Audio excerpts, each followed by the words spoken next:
Okay, so this is the one with the bear and the bird in the backpack, right? No?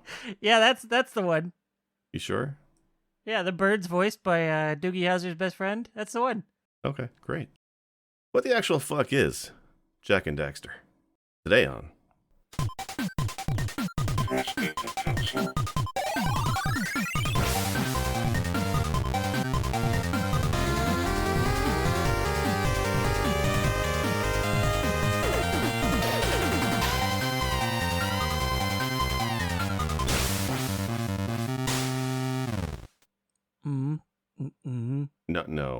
No, we don't do that anymore. I didn't do all the additional. I just hummed it. This is refined, dignified.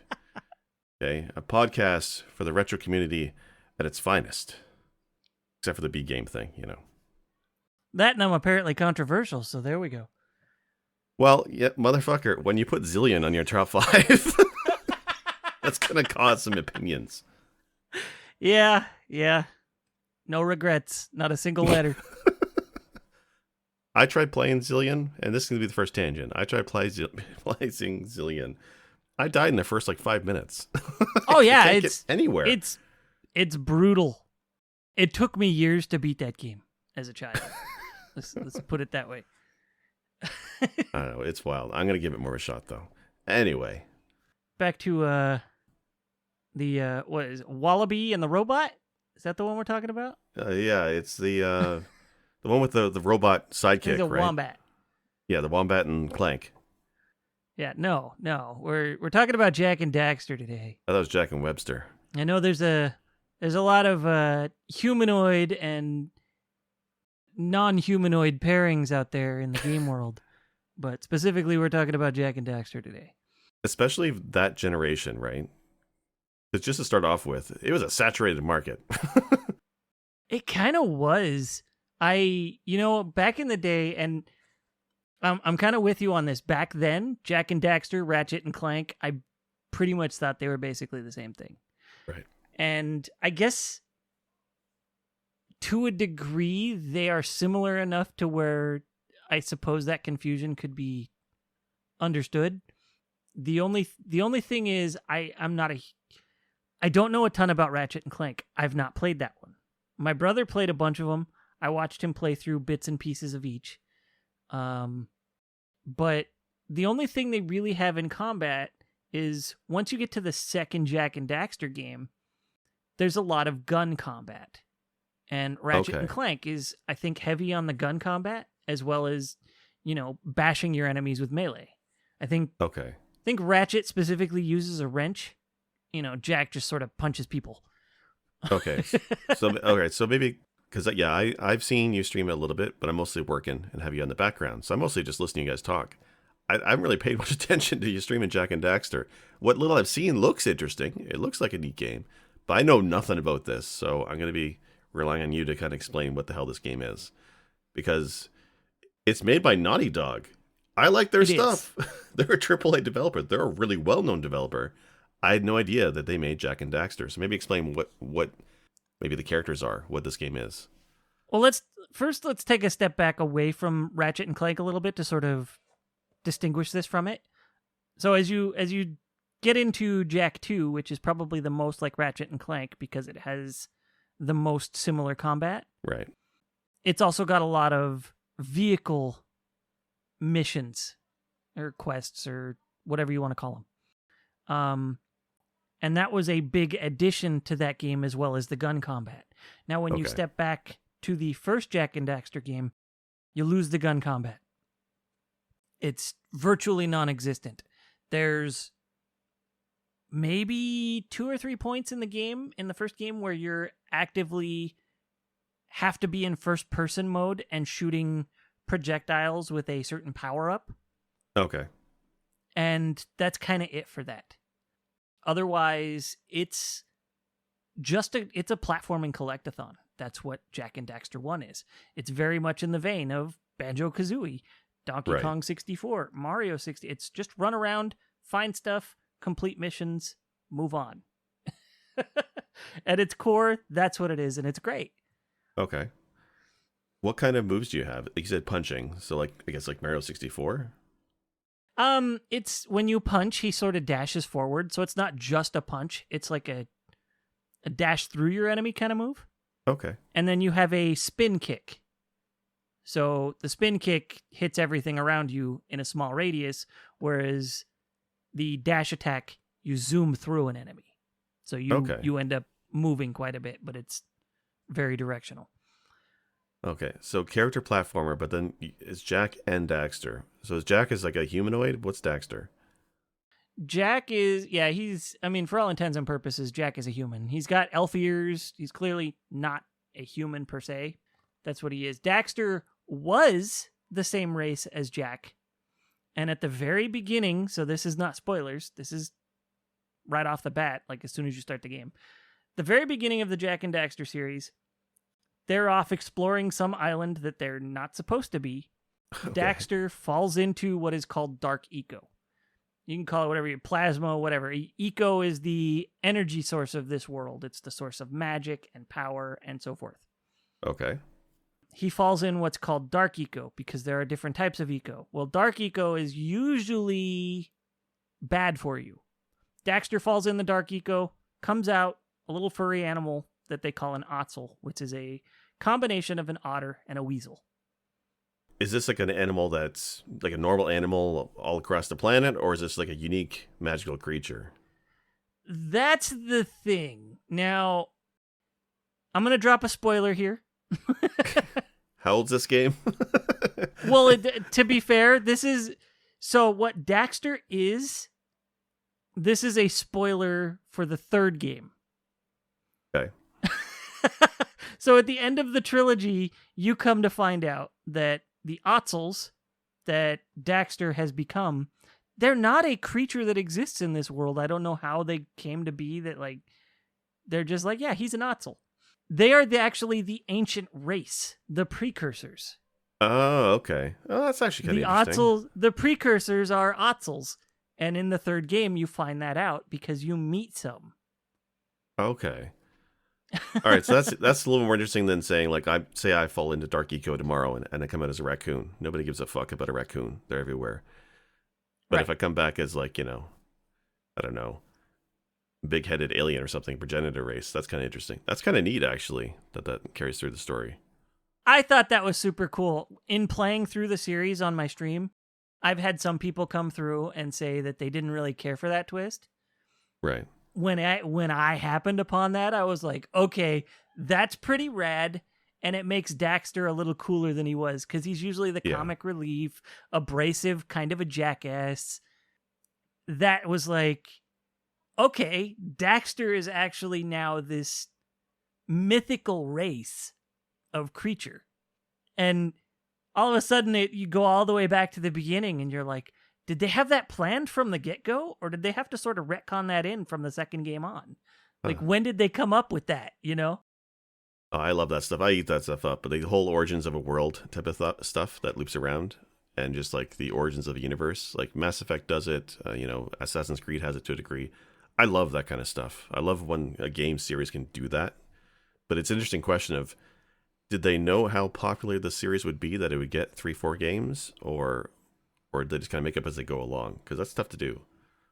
Yeah, and the first game is very pretty. It came out in 2002, I think. 2001. My pals tells me this.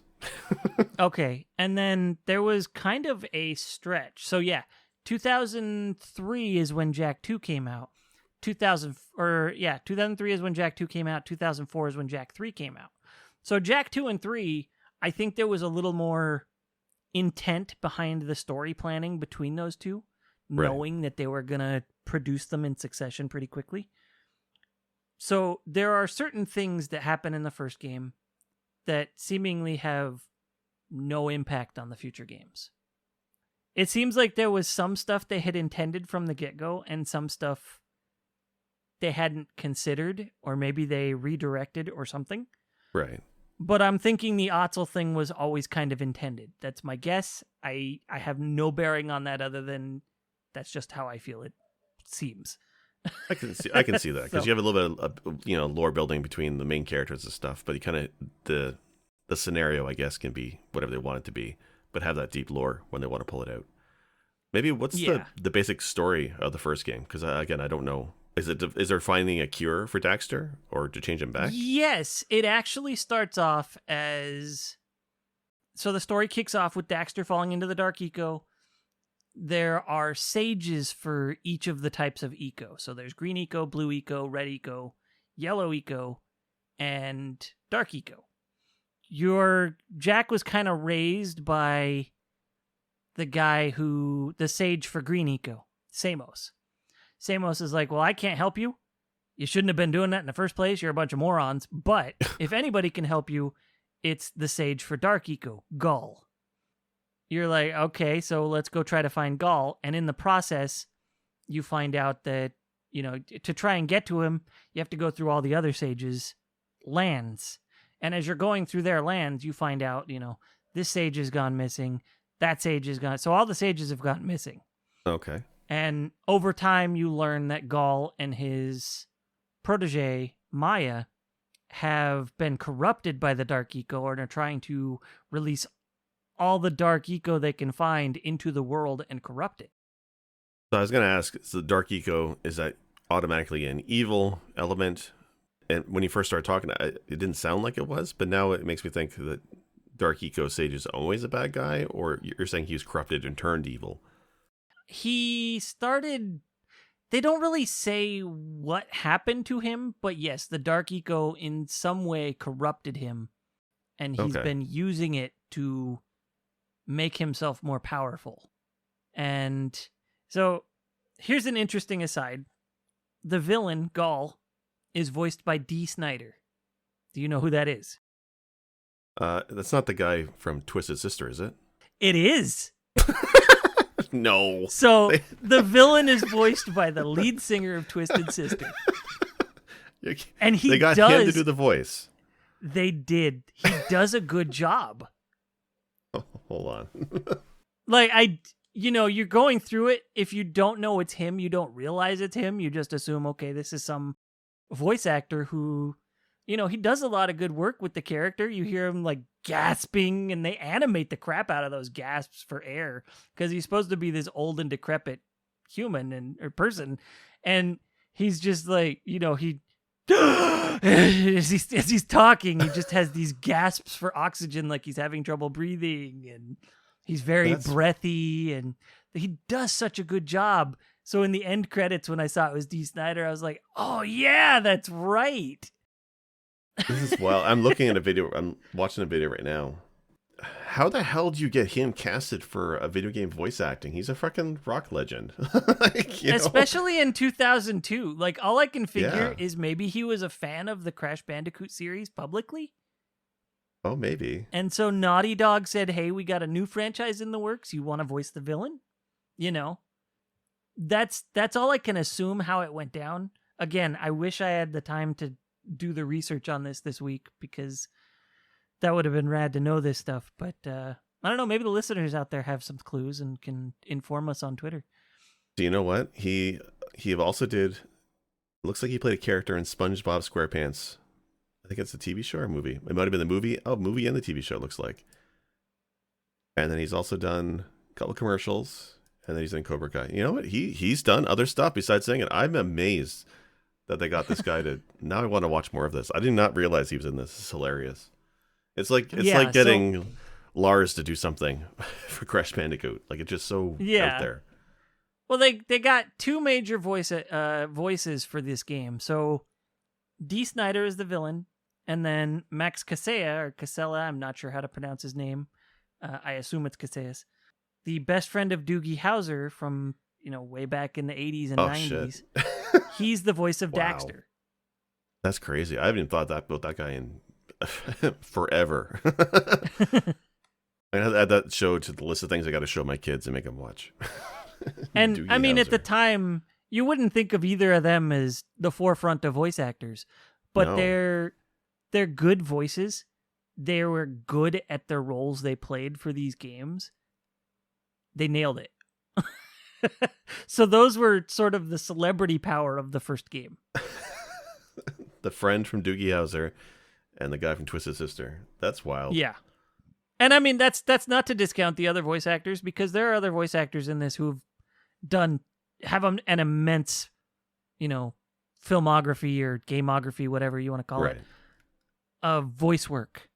And they're excellent voice talent, but they actually went outside the voice actor realm and got other talent that was, more conventionally known at the time to voice these characters, which is pretty rad.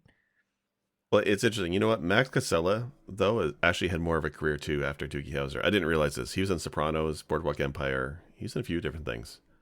Yeah, he went on to sort of play the, sleazy greaser type. Yeah. Which is, I mean, that's basically who he was in Doogie Howser. So. You're not wrong. It's just he was just a teenager, but that's okay. That's wild. Yeah, you know what? But that's Naughty Dog, though, right? Naughty Dog has always had really great voice casting, I think, for all their franchises. Yeah, because even in Crash Bandicoot, Cortex was a good. He did well. Yeah. I know there were other voices. I can't think of them offhand. All I ever remember is Crash saying, "Wow!" Yeah, they've always been good with the voice casting, so it doesn't surprise me, I guess, even with this. That's the thing I got to remind myself about Jak and Daxter, is that it's Naughty Dog, right? I mean, they don't do this kind of game anymore, but everything they've done has been pretty much quality, right? Quality AAA games for sure, and they definitely have the budget. At the time of Crash Bandicoot was huge. Yeah, and all the artwork, animation, the music, everything about Crash Bandicoot was top tier for the PS1. Yeah. And then the PS2 came out, and they did Jak and Daxter. And the first Jak and Daxter game looks really good, and then you move on to Jak and Daxter, or Jak 2 and 3, and the graphical quality of 2 and 3 is just magnified by tons. It's ridiculous. The downside to the follow-up, at least 2 so far, because I'm not on 3 yet again, but the music quality in 2 took a steep drop-off. The first one had a really good soundtrack and a really varied soundtrack, whereas the second one doesn't seem to have that. Oh, that's right, because when I caught you streaming it, you had the soundtrack turned off. I've started using Rainwave as the soundtrack during my Jak 2 streams, just because the loops are short. We're talking under a minute most of the time. Oh, wow. And there's not a lot of them yet. I just kind of have Rainwave going and turn it down for cutscenes when the music is there for those.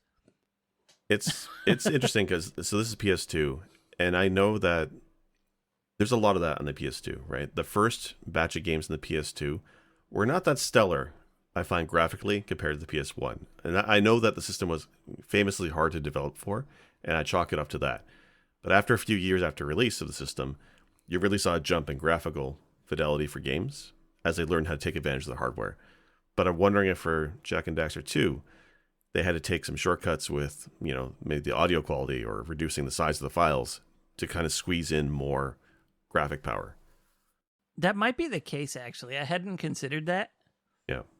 I'd heard there's a remake or a bundle of the 3 games that came out. Is that what you're playing now? So I'm playing the collection on the PS4.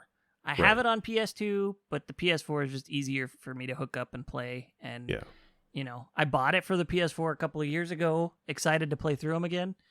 So I'm like, well, I'll play the PS4 version because it's widescreen, higher definition, all that. Just know if you go into these on the PS4 rather than the PS2, you're going to see some weird visual glitches that weren't there in the originals because it's emulated.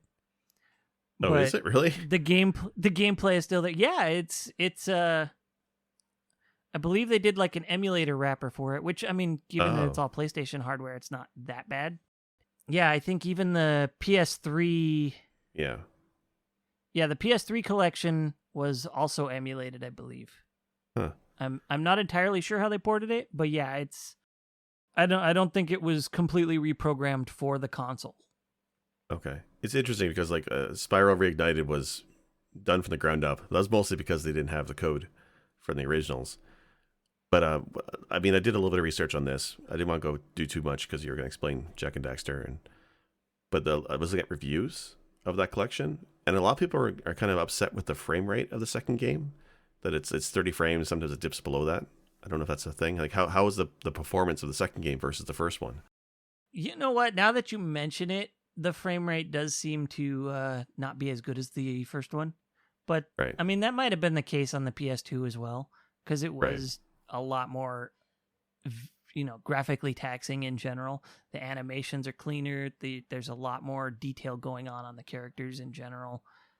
The gameplay is a lot more seamless. There's no loading screens. It's always you flow from one area to the next, and that is the loading. Is like you step into an elevator, and that's the loading, or you step through a gated doorway, and that's the loading. So they don't break it up with loading screens at all in the second game. And the first game really doesn't do much of that either. It's usually pretty seamless flow from one area to the next, and they load during those weird flows that they have.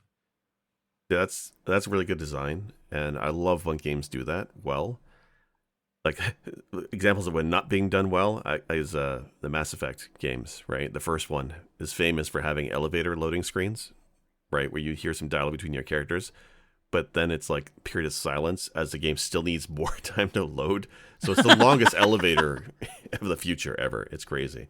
But when you have a game that has that seamless, from one area to another, like Skyrim, right? You go from one end of Skyrim to the other and never see a loading screen. I love when games do that.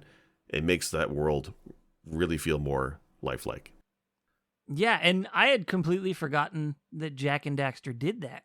So playing through it, I was pretty impressed. I can't lie. I was very surprised that was the case going back to it.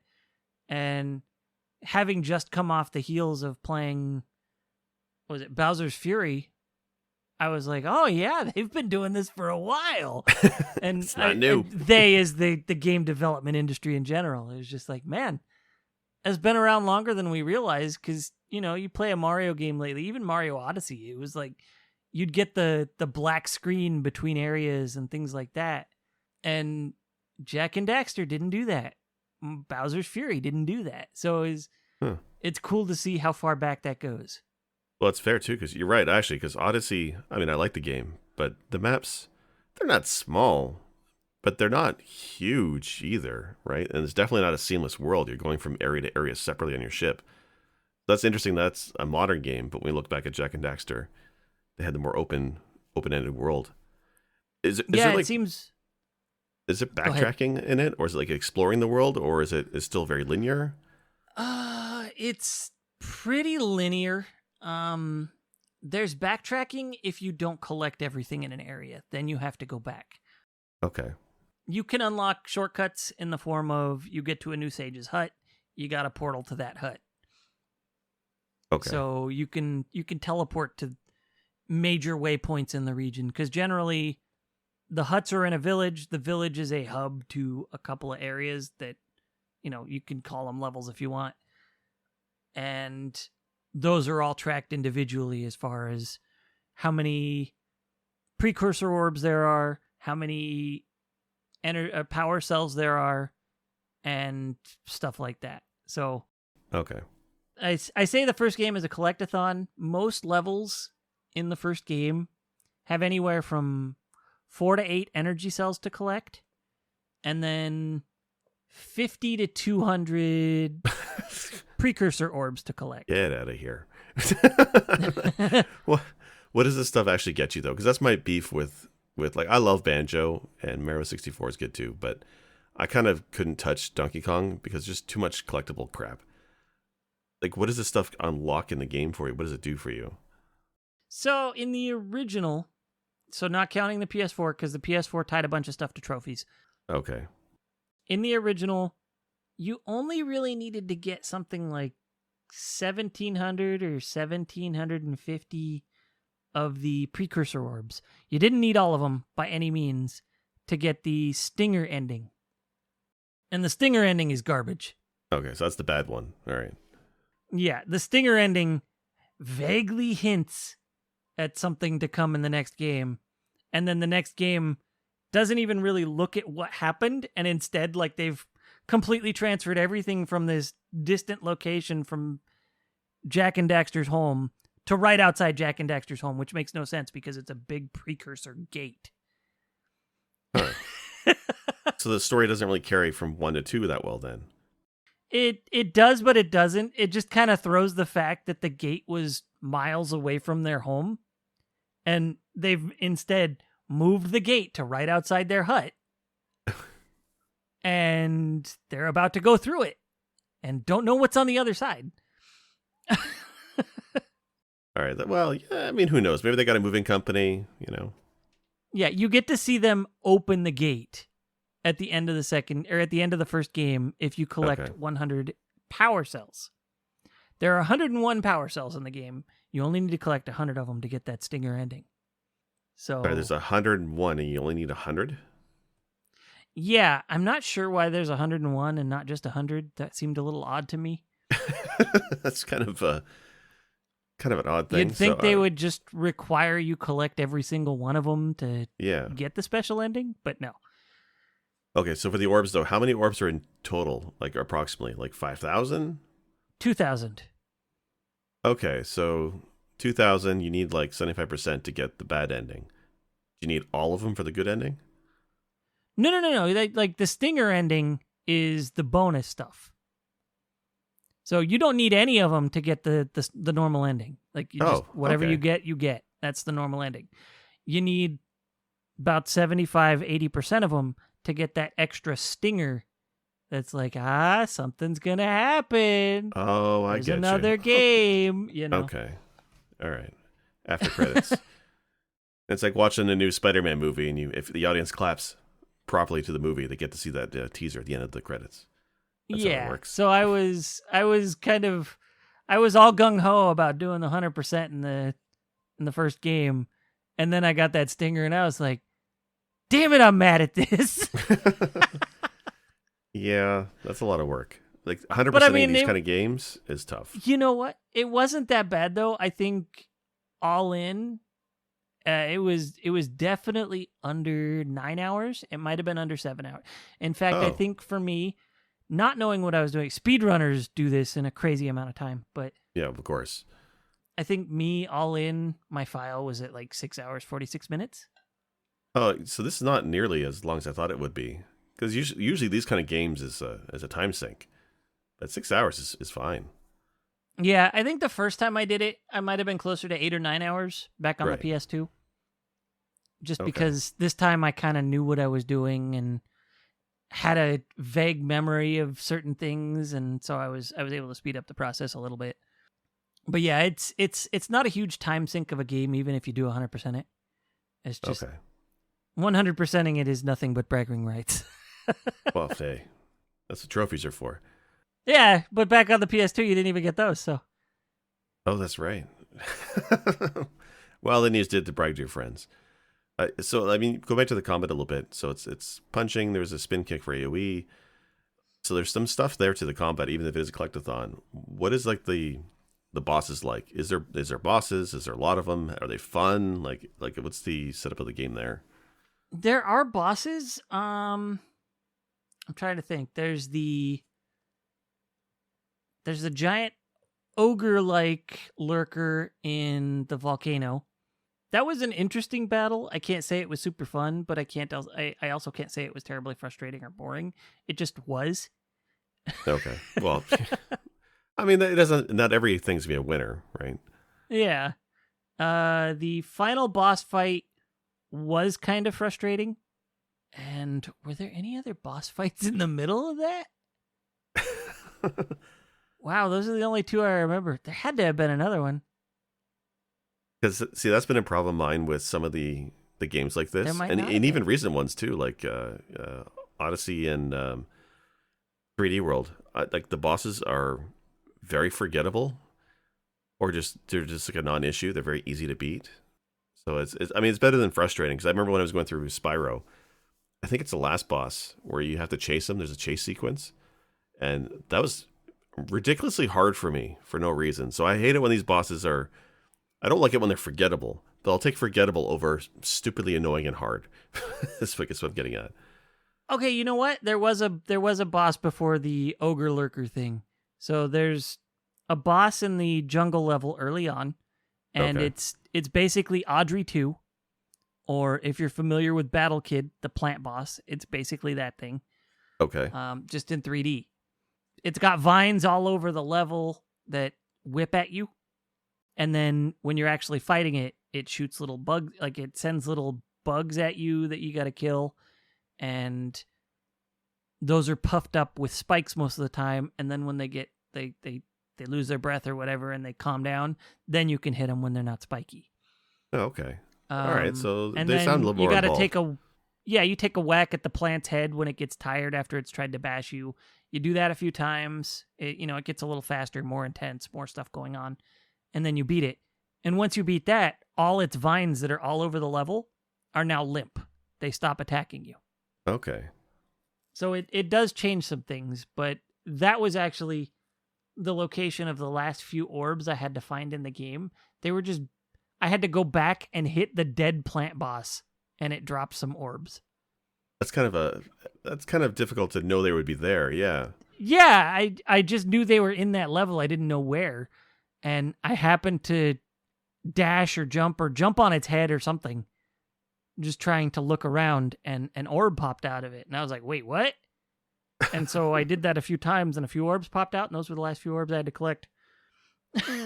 That would infuriate me. I was ever so close to looking it up, but I didn't.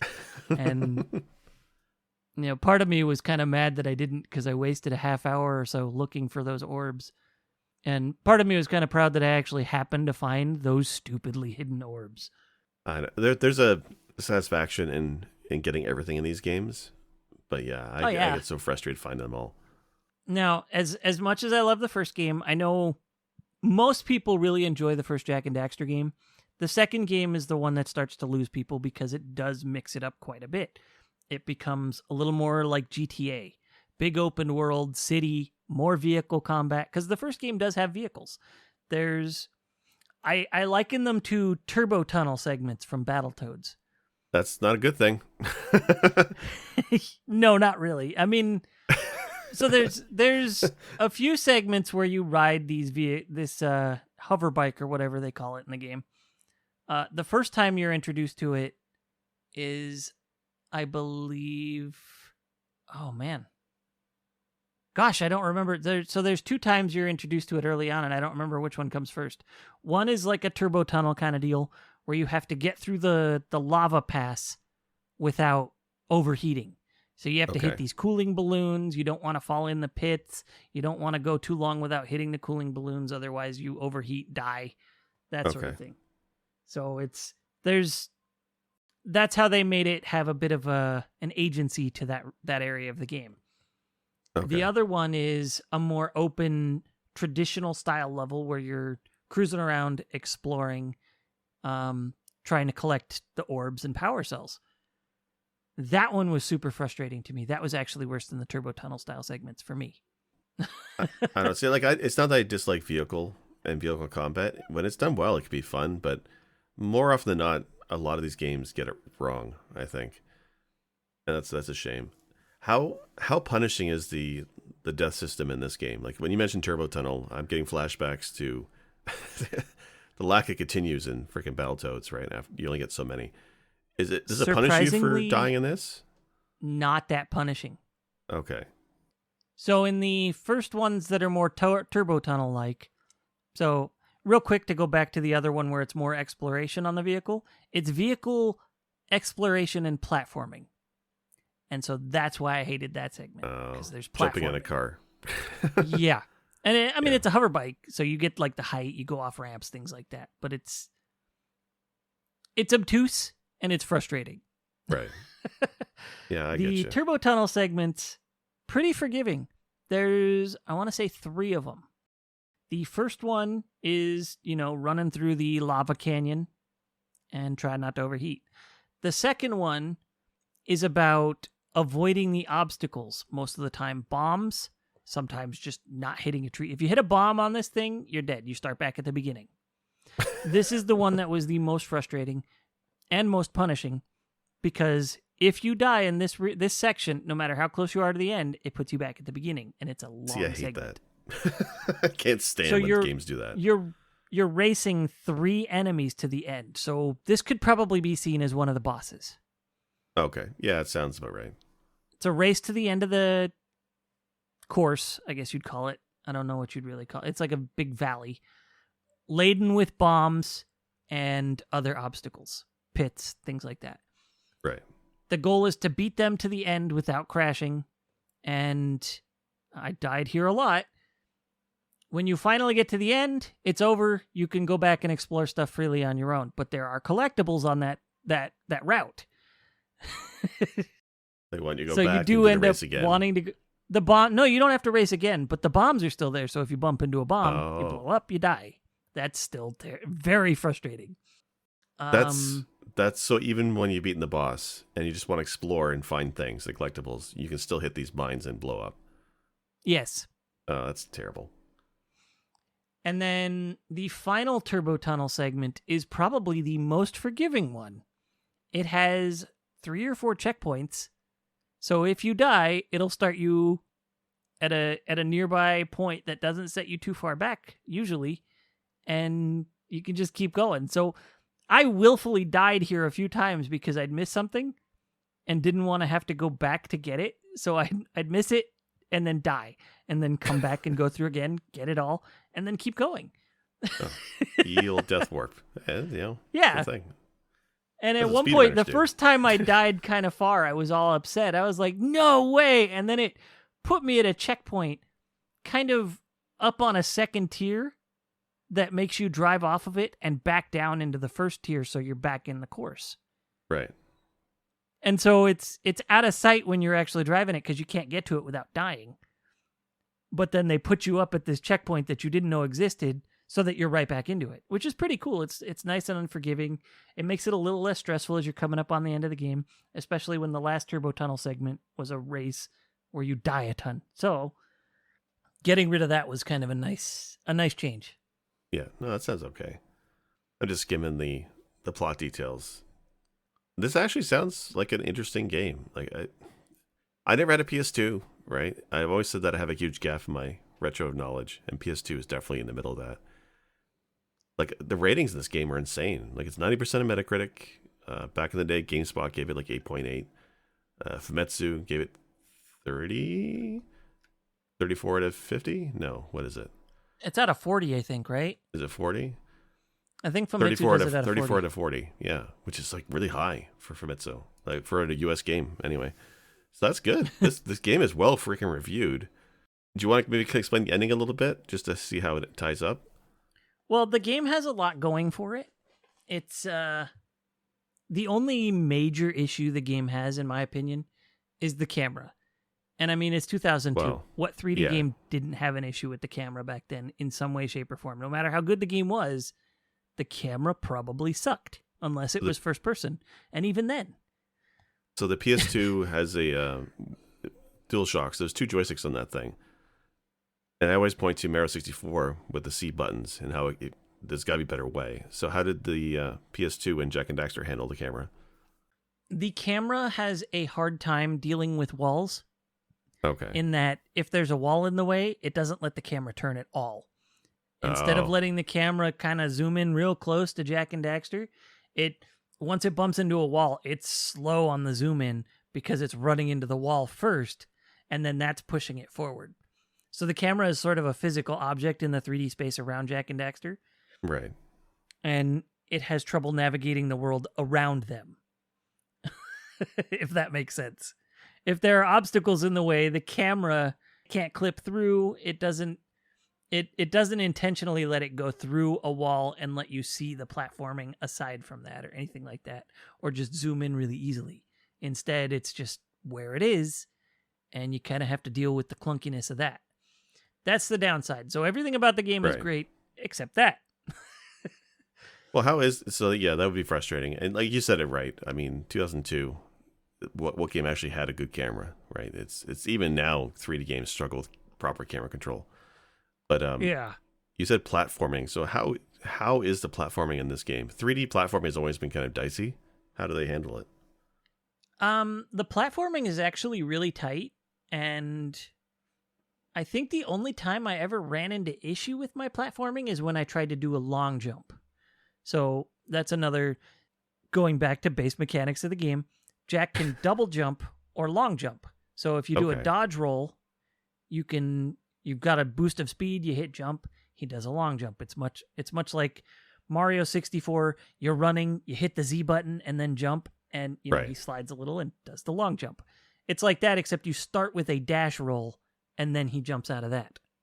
Okay. So you have to have, like, it inherently has a certain distance of running start before the jump takes off.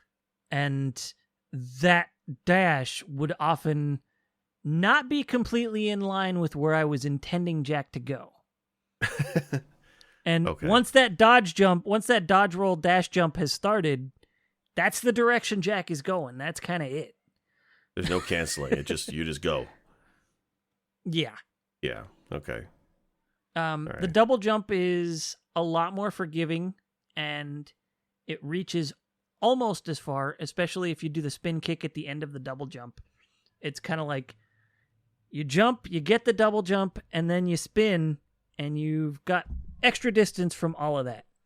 But it doesn't go nearly as far as the dash jump. Yeah, because the spin kick slows his fall a little bit. It's treated as like, oh no, he somehow Jak has this magical helicopter power by spinning. I was just gonna ask, like all these moves are Jak's move. Does Daxter do anything, or is he literally just comic relief? He's in the first game. He's total comic relief. You die, he makes fun of you. Okay. That's kind of it. And occasionally, I don't remember how much I don't think it was often in the first game. In the second game, if the game kind of thinks you're stuck somewhere, Daxter will chime in and give you an idea of what to do, which is really cool. And they also incorporate him a little bit in the second game and on, like when you're driving, you can still shoot your gun because Daxter is perched on Jak's shoulder, whips out the big ass gun and shoots it. So they sort of implemented him a little better functionally and mechanically in the second game than the first game. Okay. The first game is basically a story of trying to save Daxter. Oh no, the bad guy who can save Daxter is more out to kill everybody. Right. And you've got to stop him. So for Daxter, it's sort of this moral dilemma. Do we save the world or do I get my original body back? Okay. He doesn't struggle with it for long. He's not that bad of a character. He's just kind of an asshat. Well, lovable asshole's a great trope. But I guess the story is to find, was it Gull? Right, Gall and Maya. Gull and Maya. So you want to find these guys, but then how does the precursor thing fit into it?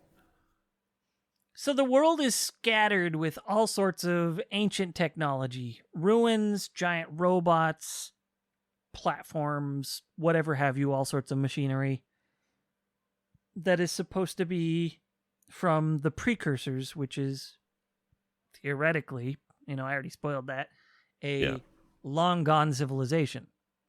And they're trying to use this technology along with the Dark Eco to rule the world and reshape it the way they want it. Oh, so the precursors were evil. No, Gall and Maya are evil. Oh, Gall and Maya. Okay. So I guess I dropped the ball on the detail there. But yeah, Gall and Maya are trying to use this technology as well as the Dark Eco to take over the world. Okay. Yeah, see, I love that stuff. Ancient civilizations, even when it's made up fantasy. I'm all about that kind of stuff. Yeah. And they did a pretty good job of all the... I guess the first game doesn't have a ton of character depth or development. So much is just... Daxter is really the only character that gets developed in the game. Jak never talks in the first game. He doesn't get a voice until the second game. Oh, really? And then, so it's just grunts and groans and that's it? If that. Oh, He's wow. generally pretty quiet. Huh. And they make a point of that at the beginning of the second game when he wakes up and says, Daxter? He's like, wait, you talk? Okay. The fourth wall humor. I love that kind of stuff too. So then he gets more voiced in the second game, or like is he talking in the second game more, or just oh it's yeah, just a couple lines? he's a fully fleshed out, developed character who is it's 2002, or no, at this point it's 2004.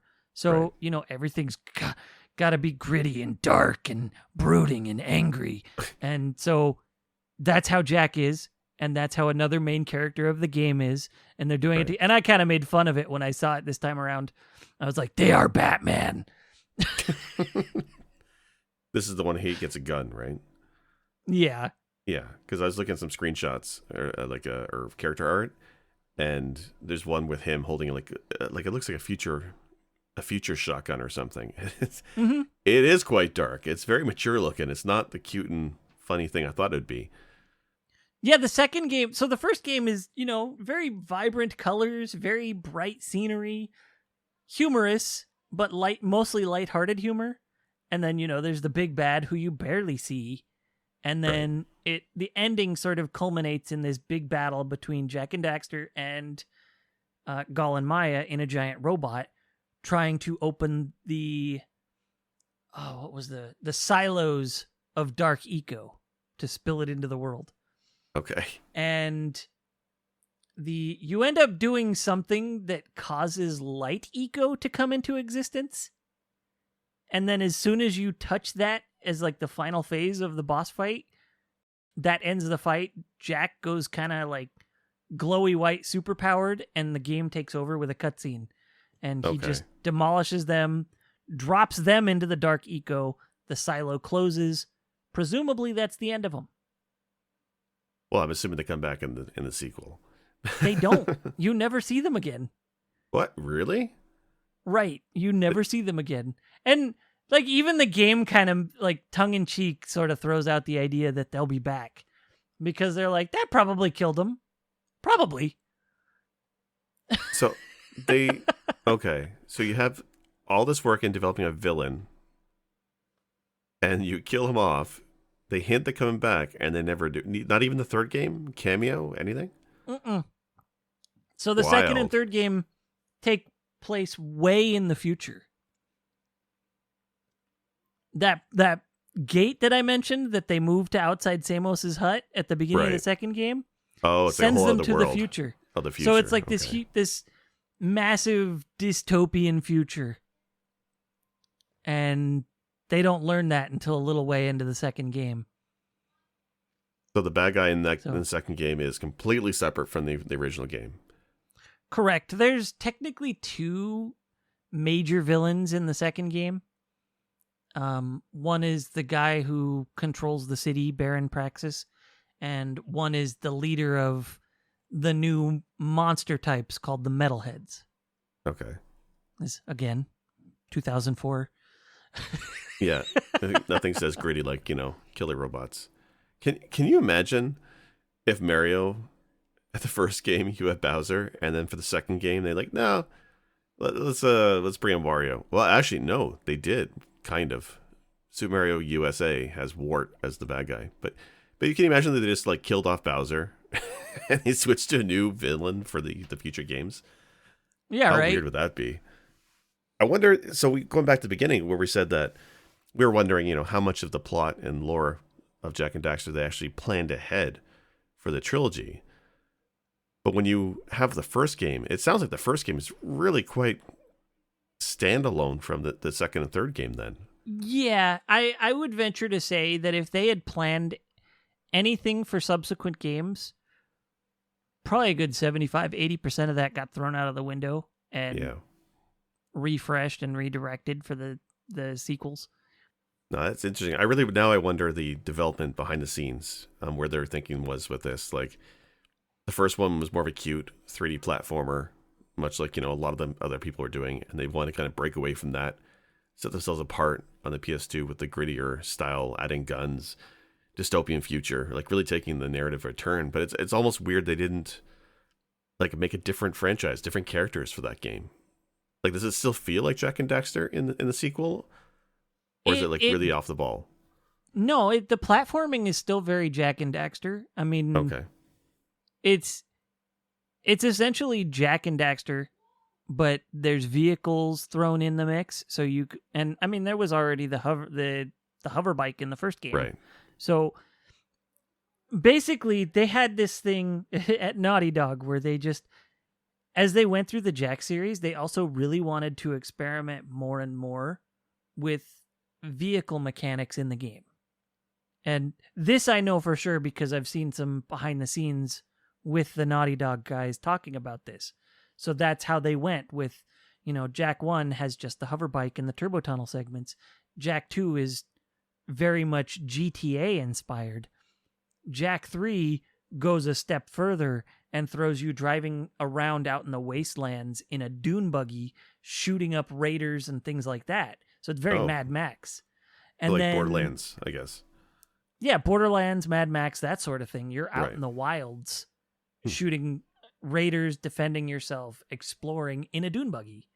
And I think that game even had a segment that's very similar to the end of the Halo games where you're just zooming through trying not to die as massive piles of shit are going on around you. Okay. That's definitely a shift for sure. They really went heavy on vehicles in the third game, and then it culminated in Jak X Combat Racing, where it's just entirely vehicle. Right, because we mentioned a little bit in the past before about how this we is have a talked kart about racer. that. Yeah, and it sounded really off the wall, like because in my head I thought Jak and Daxter was purely a platformer. I didn't think vehicles factored into it, or at least not as a main part of the gameplay.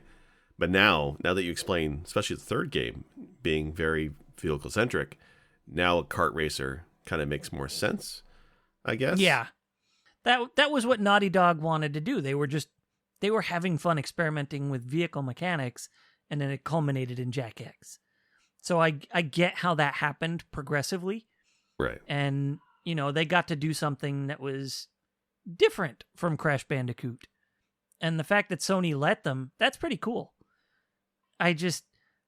After I beat Jak 3, and I know this is a slight tangent, I was so disappointed that Naughty Dog just kind of left the Jak series to sit and never finished it, because they built so much lore and developed such a massive world with quite a bit of history and foreshadowed a ton of adventures for Jak and Daxter.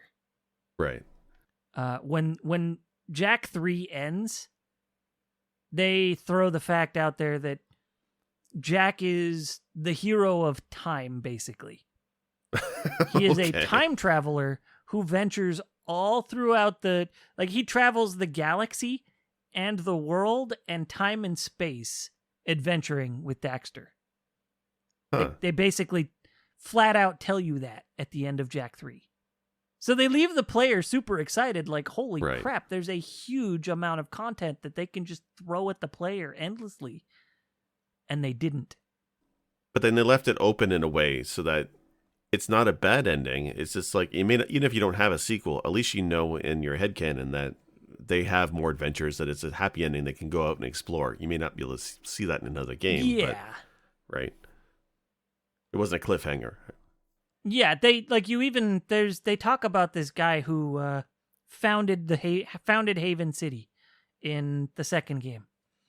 And I mean, I'm going to drop a ton of spoilers here, so I'm sorry to those of you who haven't played it, but these games are 17 to 19 years old, so yeah.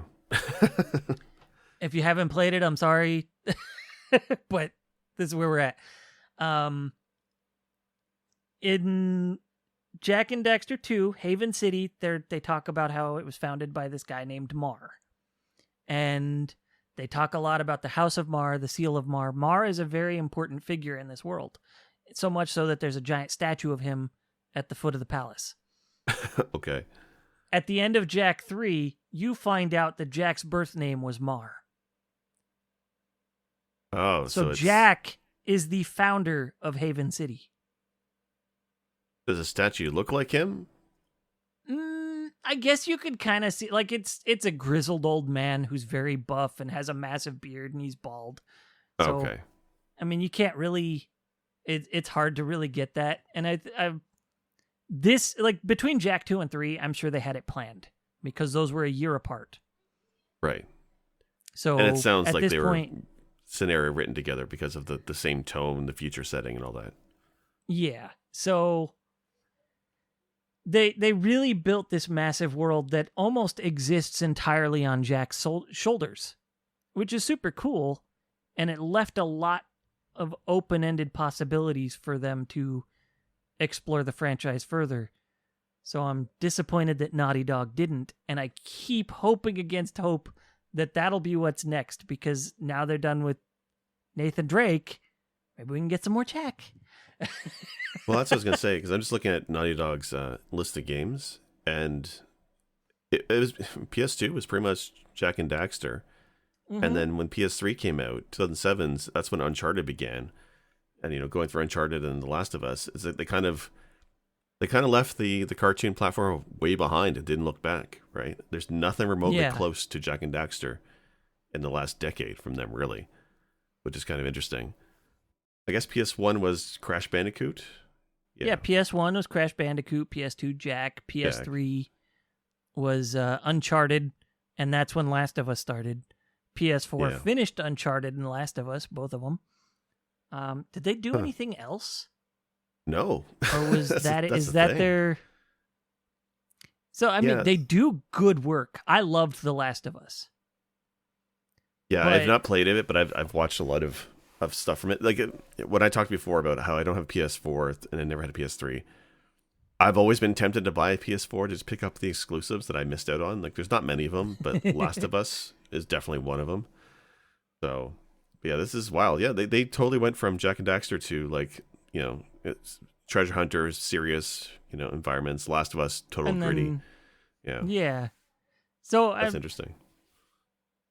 As I understand it, Uncharted is a really good series. There's 4 games that Naughty Dog made in the Uncharted series? There's also some I don't think they did the handheld one, but I don't think they did the PSP, but I think they did the main 4. That's fine. I want to play those. I look forward to playing those. I'm excited to play those. I have them. Last of Us. Loved it. Still look forward to playing the second one. Haven't gotten around to it just yet. Yeah. But so I'm not mad that they dropped Jak and Daxter to make these other games. I'm excited to play these other games they made. I love Naughty Dog. But I'm disappointed that this franchise was left to just sleep for a long time. And maybe now with PS5, with the Ratchet and Clank getting the massive overhaul, maybe we'll get new Jak stories. That would be cool. I'd love to see that. The neat thing I've noticed with the PS5 and the new Xbox, so like PS3, PS4, definitely the age of trying to make games being taken seriously as art, right? And they do that with more very serious adult themes and tones, because a lot of gamers now are middle-aged. So there's that. But now I see we've hit the limits of graphic fidelity, I think, for realism. Like, it obviously can get better, but they've done amazing work with just the PS4 and the PC, where things look realistic enough that they've done what they can do. There's nothing that's really surprising. At this point, it's not so much about the hardware as it is about time modeling and developing the software. Right. So the realistic angle of games has kind of been covered already. But when I look at all the previews of stuff coming up for PS5 and Xbox, whatever it's called, but the next couple of years, it's a lot of fantasy, the fantastical, right? Non-human stuff. There's a few different games coming out, a lot of them actually, that are amazing, colorful worlds, right? Whether serious or not. So in a world where Ratchet and Clank is probably going to do amazing sales for Sony and PS5. The graphic stuff there is amazing, and it looks amazing. And you can take a cartoon world that's fantastical and do amazing stuff with it now with the hardware. So if it does well, I could see the next trend for the next few years being games like this, and I could see Jak and Daxter being brought back. Or maybe they'll license the IP to another studio to do it. I don't know. But I mean, God of War slept for years, and then they brought it back. So I'm hopeful. I'm very hopeful. If they don't bring it back, I won't be surprised. I won't be sad. But I'm hopeful about them bringing it back right now because it seems like the right time. Yeah. And to go back to what we were talking about earlier, the platforming, because I got sidetracked with the vehicle talk. it feels like 2 and 3 were very much built off of 1. So Jak's base mechanics still exist in 2 and 3. Okay.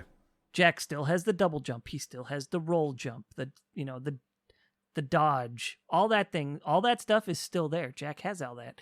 The only thing he doesn't have is the eco powers that he had in 1, because they changed that up to be he was infused with dark eco for a couple of years while he was imprisoned and experimented on before the gameplay of Jak 2 starts. So now, again, dark and gritty game because early 2000s, he's got this dark power where he can sort of just beast mode and go apeshit on everything. Okay. For a short period of time until his dark eco power has been spent, and then you have to collect more of these little not collectibles, but enemy drops that refill it. So those eco powers in the first game then, and not being there in the second, is it a big loss, do you feel, gameplay wise, or is it seem like they weren't really needed? It seems like they weren't really needed because in the first game, the eco, you can sometimes just pick up eco that's either in a chest or drops from an enemy or something like that, or there are eco vents that vent out a certain color of eco. Okay. Green eco is health. It's that simple. You collect 50 little green ecos, it regenerates 1 health. At max health, you can collect up to 50, and it'll stockpile that 50. If you lose a health, it immediately takes away that 50 and refills it, and then you're at 0 again. Okay. So you can collect either a big orb of green eco, which just gives you 50, or a health, regardless. It just adds 50 to your counter. You can collect the little ones that add 1 to your counter, or you can find a vent that completely maxes you out. Okay. Then there's blue eco, which adds as a sort of magnet, like the electricity shield from Sonic 3. Oh, that pulls stuff in. It pulls stuff into you automatically if you just walk by it. So it'll break crates and boxes and everything for you as you cruise by and suck everything to you. That's either a pickup or vents. And I think they all do the pickup or vents in various places. It depends on the location. Right. Then there's yellow eco, which gives you a projectile, like a fireball projectile. Usually you just use it to just shoot in a direction, and it has a little bit of a homing factor to it, so it's pretty forgiving to use. Like I said, there was only a couple of points in the game, 3 at most. I'm thinking not even that, where you have to go first person and just go nuts like it's a shooter. Right. And then red eco, which is mostly useless in my opinion, just makes you hit harder. Like that's all it does, is it makes Jak hit harder. Yeah. Yeah. Okay. But so in the second game, the majority of things in the game die with 1 hit, maybe 2. Oh. So when you get that, you are fighting things that die in 3 or 4 hits, and that will knock them out in 1. Okay. But it's kind of an unnecessary buff. So I can kind of see how then in the second game, where you have guns, that you don't need the yellow eco anymore. Red's just a buff anyway. Is there like health pickups in the second game instead, or how do they put that in there? Yeah, there are health pickups. So in the first game, you have 3 health, and then you have like 50 eco counter that you can have in supply. Okay. And then you have, in the second game, you have 8 health, and when you collect a health refill, it regenerates 2 health. Okay. Some things hit you for 1, most things hit you for 2. So it's kind of most of the time it's easier to consider that he has 4 health instead of 8. But every once in a while you get hit by something for 1 instead of 2, and it's like, oh, okay, extra hit. Okay. So I mean, I can see how they swap out the eco for other stuff. But it's interesting though, because like the eco seemed to be such a strong part of the story in the world for Jak and Daxter, at least in the first game. To kind of take that out was kind of awkward. In storytelling, the eco is still there. It's just they don't really talk about the color of eco so much as they just talk about eco in general in the subsequent games. And the metalheads eat eco. So they're trying to get as much eco as possible, and stockpile it so they can expand their brood and so forth. Right. And so that's a major plot point of the second game, and maybe somewhat of the third. I don't recall too much with the third game. It's been a while, and I'm not on that one again yet. But yeah, like eco is definitely very present in 2 and 3, just not in the same way as the first one. It seems more for storytelling purposes than it does for mechanical purposes. Yeah, I mean, that's fine too, because the first one gives me hints of like when you first mentioned the colors of eco, in my head I'm thinking, oh, when does Captain Planet show up? Right, like the elemental colors, right? It's a lot of kids stuff. Kids shows and games are all about the different elements being combined together for environmental heroics and stuff. So that's kind of neat. But if they're taking a gritty turn with it, it seems like they almost went the Final Fantasy route, where they'd made eco something like I can't remember what they call it in Final Fantasy VII, but like the power of Gaia, right? The man of the earth. Yeah, the Mako, right? Yeah, so that makes more sense. But it's just the tone change between the first and the second game is really interesting to me. How it feels like they radically changed the character and story. It is pretty dramatic. It'd be like from going it'd be like going from Mario to Grand Theft Auto. Like it's not quite that dramatic, but it's not far off. Now I got pictures of Mario picking up hookers in a car they stole. No, can't I guess maybe like Mario to Yakuza. There you go. That's not much better. Well, it's still silly. It's just yeah.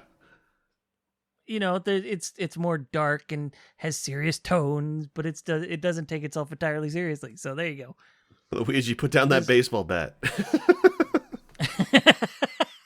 Why has Bowser got a dragon tattoo in his back? No, that's wild. Yeah, he's the dragon of Dojima. All right. It does sound like a very interesting series, and I don't like how I missed this one. Like this seems like a very iconic franchise for the PS2, but it's only the PS2, right? It didn't really go outside that generation of hardware, which is weird to me. Like not even a hint on PS3. No, well, on PS3, the franchise, all four, I say the franchise, but I don't know if Lost Kingdom got dropped onto the PS3 or not, but Jak 1 through X got a physical release on the PS3. And then they got the digital release on the PS4. So it was present in a re-release for the new hardware. That was it. Yeah, but that's more like just a cash infusion for Sony. That doesn't seem like a new entry to it, right? Yeah. Yeah. That's odd to me. Yeah, I do want to go back and check it out. Like I definitely do not confuse Jak and Daxter with Ratchet and Clank anymore. After reading up on it and listening to you talk about the two, they're quite distinct. It just, again, for somebody who didn't play a lot of PS2 or pretty much any PS2 except recently, there's so many of that kind of game. It's like 16-bit era with the animal mascot, platformers. Like the game industry tends to get in the trends. PS2 had that with Sly Cooper. Sly Cooper fits into that very much the same way as Jak and Daxter.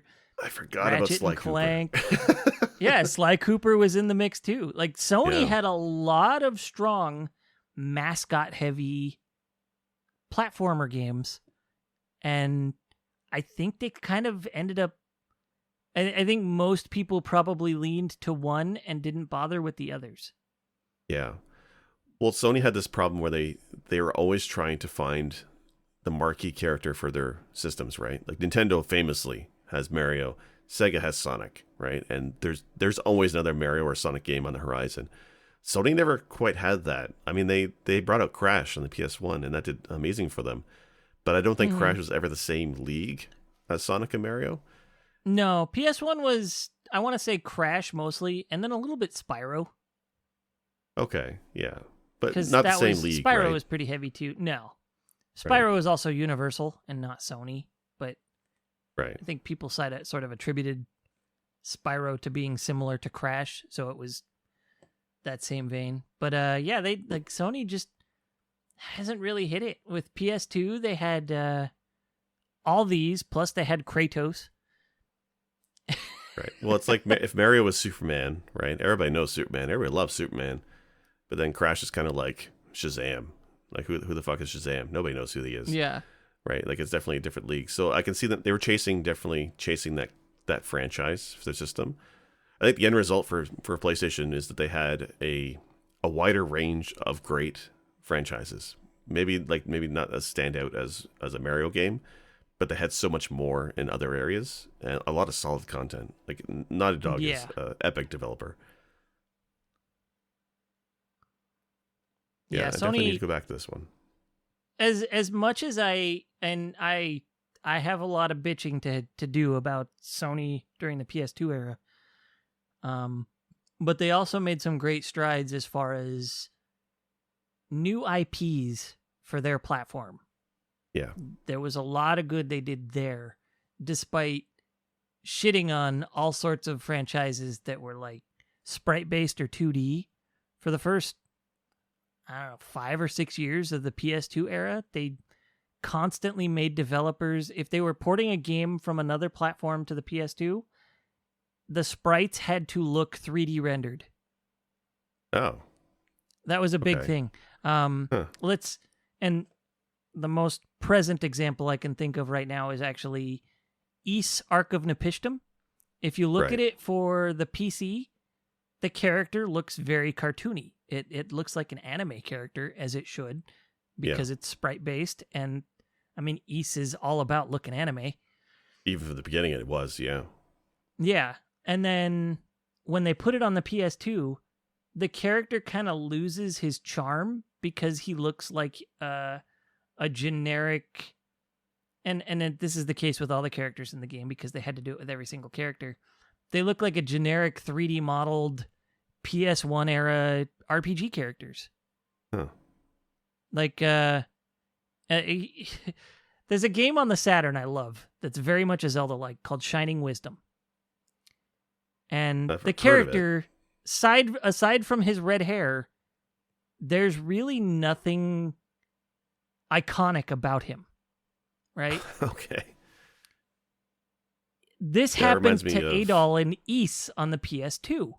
There's nothing iconic looking about the character except for his red hair, and he ends up looking like the character from Shining Wisdom, just not as dumpy. Like generic Chrono from Chrono Trigger, just red hair and that's it. Red hair, beady eyes, armor. Yeah. That's what it was boiled down to. Instead of being a character with charm and details, that's what they made him do. So that was the downside of Sony at the time, but the upside is the quality of content that they were creating for the gamers. So, I mean, you get the good with the bad, I guess, and they have since kind of dumped that idea. 2D is not dragging their brand through the mud like they thought. No, in fact, it's the opposite. There's actually a large wave of nostalgia for people who are buying the consoles now. There's that nostalgia for 2D stuff, right? And like it's in, right? The Messenger, Rogue Legacy or Cyber Shadow. Like there's a market for throwbacks to pixel art for sure.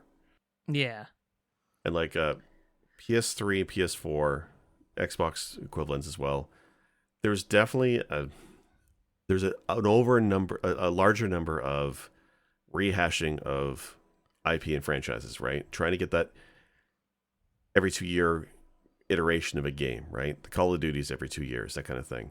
There's a lot of franchises that kind of fell victim to that, where there was less originality because game companies kind of realized that if something works, don't break it, just redo it and rehash it and put it out again and make millions. But that trend is dying. Like I'm fairly certain it's going to be going the wayside with the PS5. Like people don't want to spend full price for a game now if it's the same game they played a year ago. Like they really don't. There has to be something new in a franchise, I think, at this point. At least I hope. Especially when full price is 70. Especially when full price now is 70 US instead of 50. Oh fuck! Don't get me started. PS2. Yeah, that drives me nuts too. Oh, it's due for a price increase. It's been 15 years. I'm like, yes, but do you think DLC is going to go away? No. So, I'm not paying $100 for a game unless it's, it's something that's new and fresh. I don't want to rehash, but all right. Anyway, that was a hell of a beefy tangent there at the end. Sorry about that, folks. I'll put it at the end of the credits. It's okay. No, this has been good. Like, Jak and Daxter is definitely an iconic PS2 franchise. And I just totally missed it because I never had the console, and I feel bad. I want to go back to it. And I get that the franchise is hit and miss beyond the first game because it does adopt aspects of GTA in terms of the vehicle stuff and a lot more gun combat instead of focusing so much on the platforming. But I mean, to a degree, there's still it's not a collect-a-thon, but it's a find-a-thon, I guess you'd say, because instead of collecting 2,000 orbs and 100 power cells, I believe the second game lets you obtain a number of power-ups for your weapons, as well as you have to find, to unlock secrets, 200 orbs. Okay. And they're more well-hidden and spaced out and things like that. So they're a secret goodie instead of something that you just run around and they're everywhere and it's like, oh, grab it, piece of candy, Like you get something tangible upgrade when you get them. Yeah, like it's not for each one. It's more like for every 15 to 20 of them. But yeah, well, that's fine. That's good. Yeah, I don't like it when you have to collect 50 of this fruit and 40 of this fish, and you really get nothing except points on a tracker. Yeah, and I think the orbs in that are all for secrets, like big head mode. You can remove Jack's goatee. Small head mode. I think infinite that needs ammo to be a feature comes in more at games. A certain point. Right, I'm right now in Jak 2. I'm running around with small head mode, and his head is like teeny tiny. We're talking like Beetlejuice at the end of the movie, tiny. I want, and it looks great in the cutscenes. Look, Nintendo, next Mario game, I want to collect X number of mushrooms and have that mustache go away. That's what I want. I want a shaved Mario. That's what I want. That's pretty wild. All right. I think we should wrap it up. Thank you all for listening. We really appreciate you being here with us. And don't forget to jump into our Discord to join the chat. Tweet at us with any complaints you have about my opinions. And check out our Patreon, where you can find special content where we talk over movies. And you can play an MP3 along with you watching the movie and hear us gush over it, bash it, and everything in between. And we promise, in those, we stay on topic. Kind of. Tangents everywhere. Special thanks for music go to Arthur the Last Ancient on Spotify or The Last Ancient on Bandcamp. For more episodes, please visit our website at pressbtocancel.com. And also, feel free to like, comment, subscribe, and check us out on Twitter, Instagram, Facebook, YouTube, and Patreon. As always, thank you. This has been Press B to cancel.